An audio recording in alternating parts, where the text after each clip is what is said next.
Ya, lalu bagaimana Pemkot Tasikmalaya menyikapi kasus sekolah yang ditembok ini? Sudah terhubung bersama kami Sekretaris Daerah Pemkot Tasikmalaya Ivan Diksan.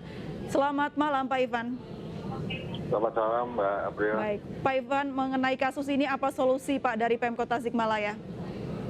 Ya, jadi kami juga cukup terkejut Mbak ya. Jadi memang betul bahwa ada informasi dari akhir tahun kemarin bahwa ada masyarakat yang mengklaim lahan yang biasa dipakai akses jalan masuk untuk SD Tugu ini milik pribadi gitu.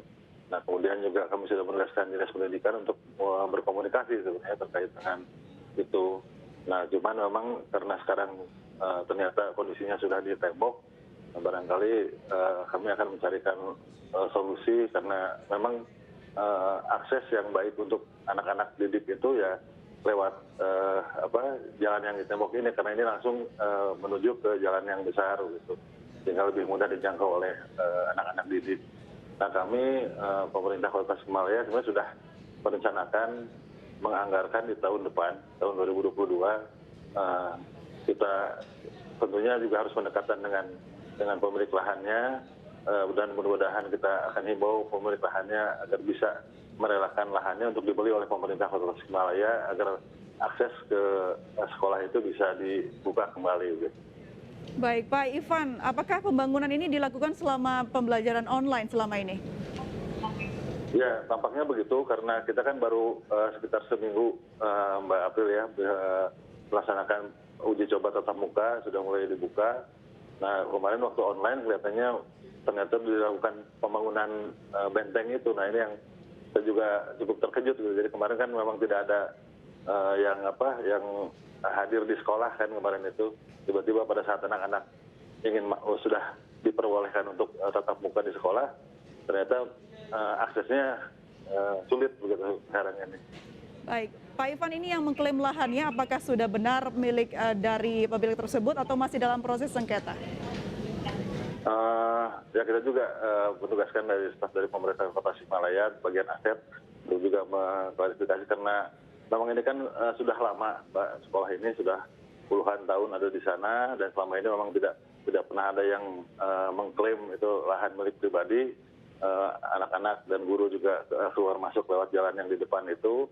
Nah, tiba-tiba sekarang ada yang mengklaim, nah tentunya kita juga akan mencoba mengklarifikasi terkait dengan bukti-bukti kepemilikan dan lain-lain. Dan kalau memang ternyata betul itu milik pribadi, barangkali pemerintah Kota Tasikmalaya akan berupaya bagaimana melalui pendekatan dengan pemilik lahan untuk bisa merelakanlah semeter atau 2 meter sehingga anak-anak bisa akses masuk lewat jalan depan ini gitu. Jadi ada upaya mediasi ya Pak ya dengan pemilik lahan untuk bisa membeli jalan tersebut atau seperti apa solusinya nanti ke depan? Ya, kita akan komunikasi juga dengan pemilik lahan melalui Dinas Pendidikan, melalui camat setempat, melalui bagian aset.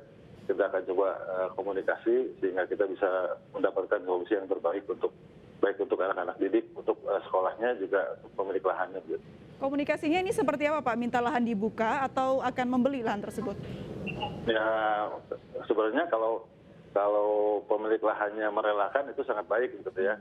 Merelakan ini kan untuk kepentingan sosial, kepentingan masyarakat. Tapi kalaupun misalnya ternyata harus dilakukan pembelian oleh pemerintah Kota Tasikmalaya, ya insya Allah kita sudah memikirkan itu untuk dianggarkan di tahun depan begitu.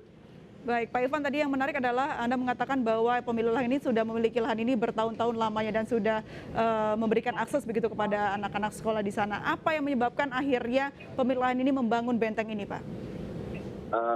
Justru kami juga kurang paham, Mbak ya. Jadi karena sebenarnya jadi itu kan sudah bertahun-tahun anak-anak itu keluar masuk lewat jalan itu gitu.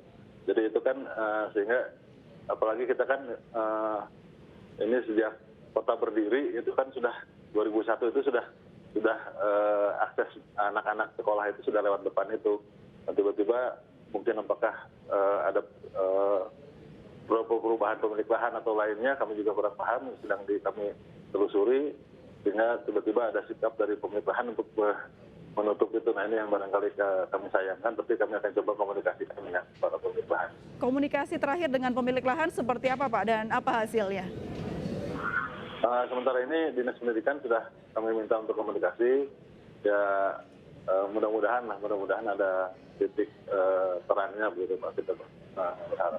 Jadi kami berharap sebenarnya karena kalau bisa itu ada akses jalannya diberikan dulu. Jaminannya nanti pemerintah kalau memang itu harus dibeli begitu, nanti pemerintah akan menganggarkannya di tahun depan karena kita kan harus ada mekanisme penganggaran gitu.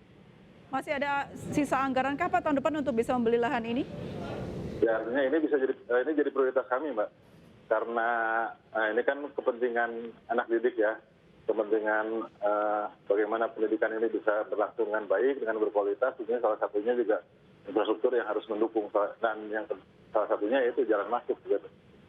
Baik, terima kasih Pak Ivan Diksan, Sekda dari Pemkot Tasikmalaya sudah bergabung dan berbincang bersama kami. Selamat malam.